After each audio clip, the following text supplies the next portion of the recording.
Alright, here we go. This is something different for the channel. Let me know if you enjoy it or whether we should get rid of them, but this is just a golf video. So here I am on the first hole. I'm going to play 3 holes. First hole, par 4, dogleg to the right.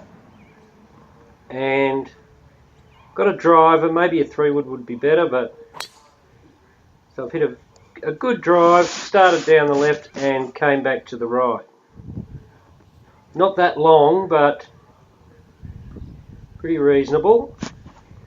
Now, I've been focusing on trying to hit the ball really high. So right now I'm imagining there's a tree in front of me and I'm trying to hit over it. So I've got a gap wedge here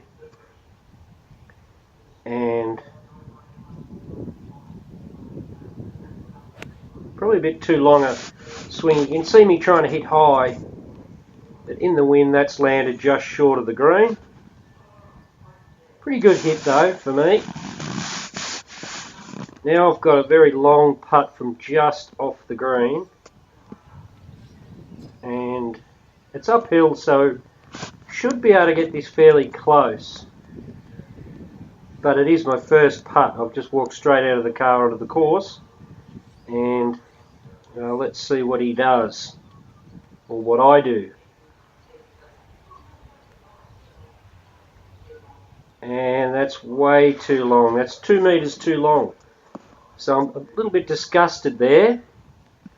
Walking up, and I've come up to this putt a bit too quickly and rushed it, but luckily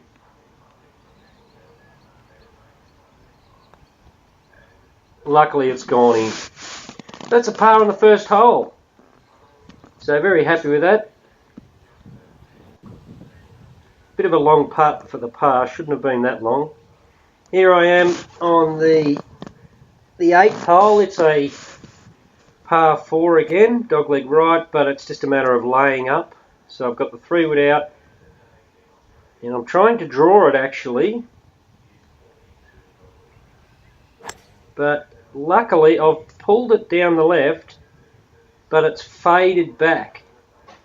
Fairly solid hit, and I'm watching it roll into the dirt, but it's still pretty reasonable hit and a fairly playable position down the left in the rough. And here it is in the rough. There's a little bit of wind and it's a bit of a sandy lie, so I'm trying here. I've chosen a 9-iron and I've decided to hit really high and really hard out of that lie. And that's gone into orbit. It's hanging in the air for a long time, but it's landed 10 yards left of the pin and about 20 feet short. But still pretty good, onto the green. And on this is a fairly flat green, so it's quite an easy putt.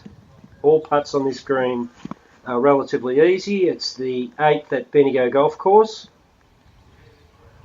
And in my mind, I'm really thinking that these ones you can get in on this green.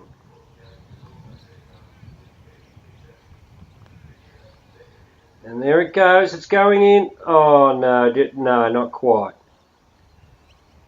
But it's a tap-in par and really a very good result due to that second good shot. Easy par. 2 holes, even with par. Now we're on to the 9th, dogleg left, par 4 at Bendigo. I'm just making a little hole in the ground for digging a bit of grass up to get it up. I've got a 3-wood here, it's a layup again. And I'm hoping to draw it again. Start it slightly down the right and just bring it back to the middle. But I've pulled it left into the trees. And you'll be seeing a second, but it's bounced out onto the fairway, but I've got a long way to the green, so I've got about 180, but this is a 190 club, the hybrid, the 4 hybrid. So to take 10 yards off it, 10 meters off it, I've gone down the shaft a bit. And that started 3 or 4 meters left of the flag and is easing its way back towards the flag.